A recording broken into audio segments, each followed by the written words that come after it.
조한성 감독님의 시간을 초월한 공간은 어디였나요? 아, 제가요? 네. 기대된다. 지금 뭐 여기 네. 있는 공간인데요. 야, 이게 진짜 오래된 것 같은데?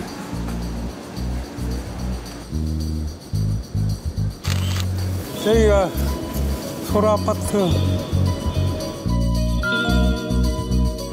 시간을 그대로 간직하고 오는 소위 말해서 뭐 몇십 년 묵은 건물 이런 것들을 많이 찾아다니는데 한 번쯤 들어가 보고 싶은 공간일 것 같은데.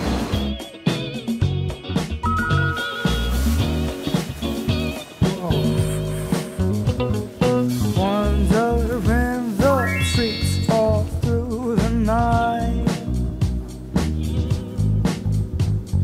searching for the one to make me right. Darling, I got my justice shoes, warning you stay away. If we meet at the rendezvous, take me 일상의 프레임까지 바꿔볼까?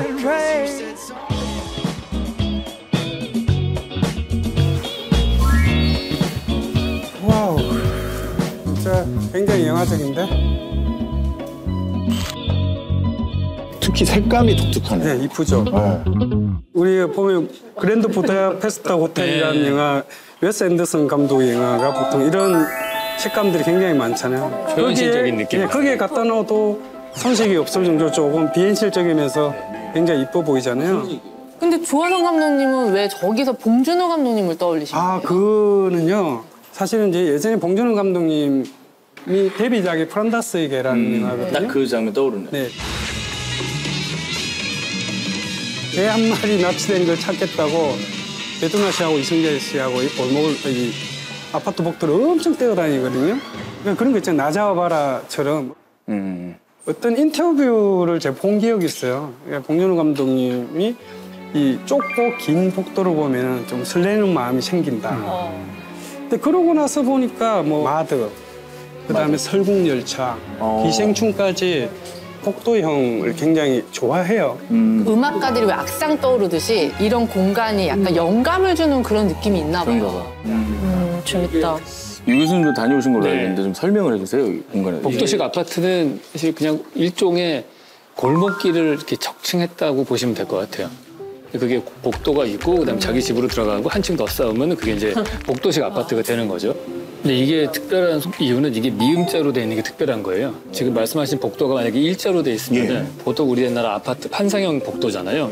그럼 끝으로 갔다가 다시 갔던 길을 되돌아와야 되는 길이죠. 근데 얘는 미음자이기 때문에 계속 뺑뺑이를 돌 수가 있는 공간이거든요.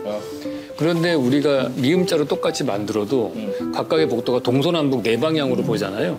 근데 해는 동쪽에서 떠서 서쪽으로 진단 말이에요. 그럼 각각의 복도가 아침 시간에는 이쪽 복도가 밝았다가 해질녘에는 이쪽 복도가 밝아지고 이게 빛의 퀄리티가 계속 달라져요. 근데 미음자 아파트도 뭐 옛날에 저기 땅값 쌀 때나 질 수 있는 거 아니에요? 공간 되게 많이 찾아요. 그렇죠. 이게 사실 저는 가서 느낀 게 이거는 건폐율이 거의 100%. 요즘으로 치면 건폐율로 하면은 사실 그 중정이 없이 1층까지 뚫어서 다 뚫어요. 그렇게 되면은 중정이 한 6층 높이가 되기 때문에 하늘이 조그만하게 보일 거고 햇빛도 안 들어가는 아주 음침한 공간이 될 텐데 이걸 3층 높이로 올렸으니까 되게 밝고 쾌적한 공간이 되는 거죠.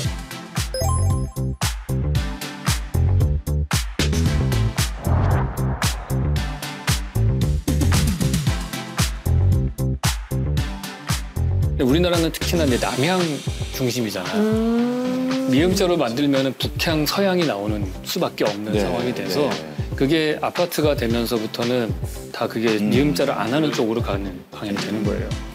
아, 또 뭐 기억에 남는 공간이 네. 있어요? 그게 저는 독특했던 거가 복도에 이렇게 앞에 화분을 막 깔아놓은 데가 있어요. 아니, 버린 게 아니고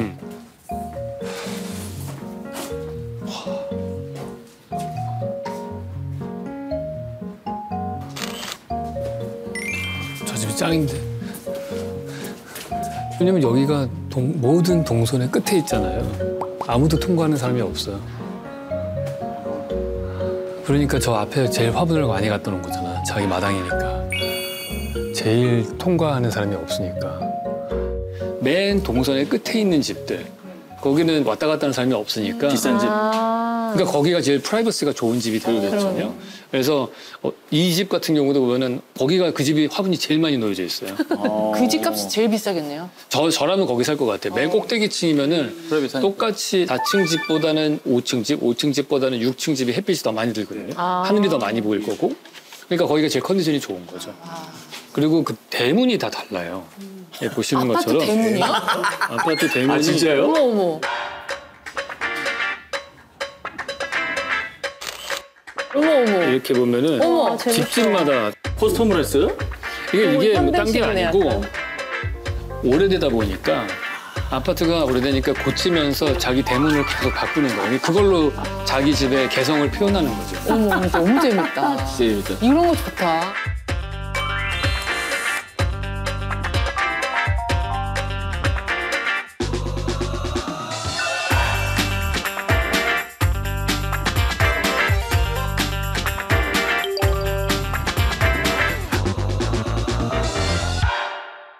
조화석 감독님이 소라 아파트를 보고 봉준호 감독님을 떠올리셨다면 유현준 교수님은 또 건축가 르꼬르비지에를 떠올리셨다고요. 네. 르코르비제라는 사람이 근대 건축에서 제일 중요한 건축가 중에 한 명이에요.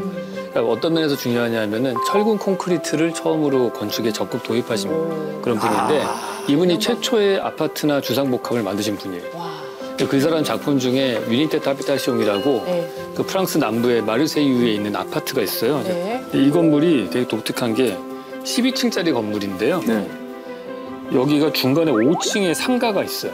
아, 중간에? 네. 거기만 창이 다릅니다. 네, 여기가 좀 창문이 다르죠.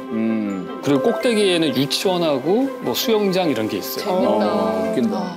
그 얘기 뭐냐 하면은 상가를 보통은 1층에 두잖아요, 우리가. 5층에다 상가를 뒀다는 얘기는 이 아파트 사는 사람들이 쓰는 상가라는 거예요. 그래야지 위에서 내려와서 중간, 밑에서 올라가도 중간에다가 상가를 놓은 거예요. 그래서 이 자체 완결적인 주상복합 건물을 만들려고 했던 사람이죠. 이 사람은 건물이 약간 사람이 사는 기계 같아야 된다, 이렇게 생각했거든요. 그러니까 그 당시에 최첨단이 뭐냐면은 증기선이에요. 증기선에 그 잠잘 수 있는 방도 있고 식당도 있고 다 있잖아요. 그래서 굴뚝이 보면은 이렇게 증기선 굴뚝까지 돼 있고 그래요. 형상화되어 있는. 네, 이분은 어떤 좋은 뜻을 갖고 있었냐면은 1952년도면은 2차 세계대전이 끝난 다음이잖아요. 그러니까 건축물을 대량 생산을 할 필요가 있었던 거예요. 다 폭격으로 집이 부서졌으니까. 그러니까 빨리 건축을 해야 되는데 옛날 방식으로 돌 쌓아서 벽돌 쌓아서는 그걸 빨리 못 지어요. 그러니까 빠르게 대량 생산을 하려면은 공장에 있는 재료로 만들어야 되는 거예요. 그러니까 시멘트나 철근을 쓴 거죠. 근대 건축의 아버지라고 할 수 있겠네요. 거의 그렇죠. 예. 네, 이분이 그런 소리를 듣죠. 프랑스는 권리금 제도가 없나? 저기 있으면 권리금을 받기가 어려운데 중간에 있으면. 근데 실제로는 다 망해 나가요. 그죠? 예. 아, 진짜? 왜냐하면은 이 안에 337가구가 그 상가를 매겨 살리기에는 그럼요. 수요가 다 안 돼요. 예. 유동인구 있어야지. 그럼요. 그러면 아파트 주민회에서 운영해야겠다. 그러니까 가서 보면은 지금은 막 갤러리 같은 걸로 쓴다든지 여행사 본사를 둔다든지 아니면 호텔이 있다든지 이런 식으로 쓰여요. 그 르꼬르비제가 이제 꿈꾸는 도시 풍경이 네. 어쩌면 대한민국의 아파트 단지. 아, 똑같죠. 그죠? 아, 정말요? 네. 네. 사실 말씀하신 대로 서양 건축가들이 한국에 오면 깜짝 놀래요. 르코르비제가 하려고 했던 게 잠실 아파트 단지가 더 냈으니까. 좋게 완벽히- 봐주셔서 감사하네요. 완벽히 근데 구현해낸. 다른 점이 있어요. 르코르비제가 그런 아파트를 꿈꿨던 이유는 당시에 제일 걱정이 전염병이었거든요. 그래서 옛날 중세 시대 때부터 있던 골목길이 되게 비위생적이니까 고층으로 짓고 건물하고 건물 사이에 햇빛이 잘 들어오게 해서 전염병을 많이 예방하자. 그래서 녹지를 쫙 만들자 이건데 다 똑같이 고층으로 짓긴 했으나 다른 점은 우리는 거기에 녹지가 없고 주차장이 들어간 게 문제인 거죠. 그래서 약간 풍경이 이 사람이 생각했던 거랑 좀 다르게 나오죠. 근데 교수님 저는 궁금한 게 해외 나가면 되게 다양한 그러니까 주택의 모습들이 있잖아요. 네. 근데 유독 우리나라에 오면은 진짜 비행기 내릴 때부터 보면 아파트가 진짜 많고 네. 맞아. 그리고 우리나라 사람들이 워낙에 아파트를 좀 지향하시는 것 같아요. 네. 근데 그게 왜 그런 거예요? 아파트가 살기 편해서 그런 건가? 뭐 다 일단은 역사적인 배경이 달라요. 서양은 사실은 2000년 전에 로마 시대 때부터 아파트가 있었어요.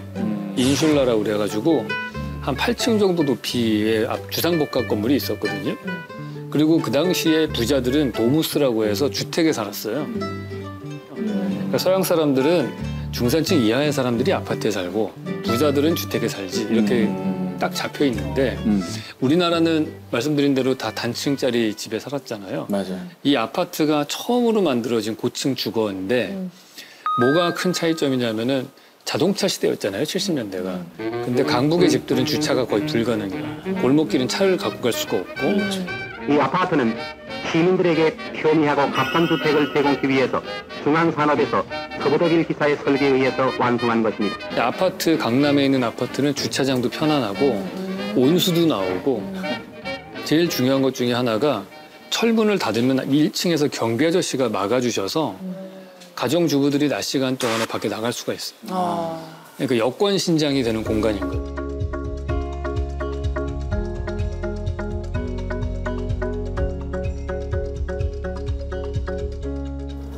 근데 교수님, 그 프랑스는요, 오래될수록 집값이 비싸더라고요. 네. 집이 낡아서 막 삐그덕대는데 맞아요, 그럴수록 더 비싸고 지금 막 지은 신도시 아파트가 싸. 아 진짜? 응. 근데 외관을 보시면 차이점이 있어요. 두 가지를 보셔야 되는데 네. 그런 오래된 건물도 삐그덕거린다는 얘기는 바닥이 콘크리트가 아니라는 얘기거든요. 네. 나무로 지었다는 네, 얘기인 나무. 거고 근데 벽은 그냥 아주 사암 같은 큰 돌로 지어진 네. 걸 거예요. 그런 돌은 다시는 못 지어요. 그래서 그래서 비싸. 메리트 때문에. 있을 수가 없어요. 그리고 그런 오래된 집들은 천정고가 높아요. 네, 엄청 높아. 왜냐하면은 그때 전구가 만들어지기 전이잖아요. 네. 그러면 창문을 통해 햇빛이 들어와야 되는데 벽식으로 건물을 만드는데 창문을 크게 뚫는 방법은 가로로 길게 찢으면 집이 무너져요. 세로로 돼 있잖아요. 근데 더 큰 집일수록 세로로 길어져야 되잖아요. 그러니까 천장고가 3m 넘게 돼 있는 거예요. 그러니까 되게 고급 집이죠. 지금은 그렇게 못 이제 지어요. 못 나오는. 예. 그래서 그 옛날 건물 살 때도 이 정도 뭐 건폐율 안 나와. 그렇죠. 이거 저 주차 공간 안 나와 해서 구입하시는 분들 꽤 있더라고요. 이젠 지을 수가 없다고. 7, 80년대 때의 사람들이 파스텔 톤이 되게 유행했던 시절이었는데 그러한 스트레스나 이런 것들을 좀 중화시키고 싶은 게 있지 않았을까 볼 수 있어요.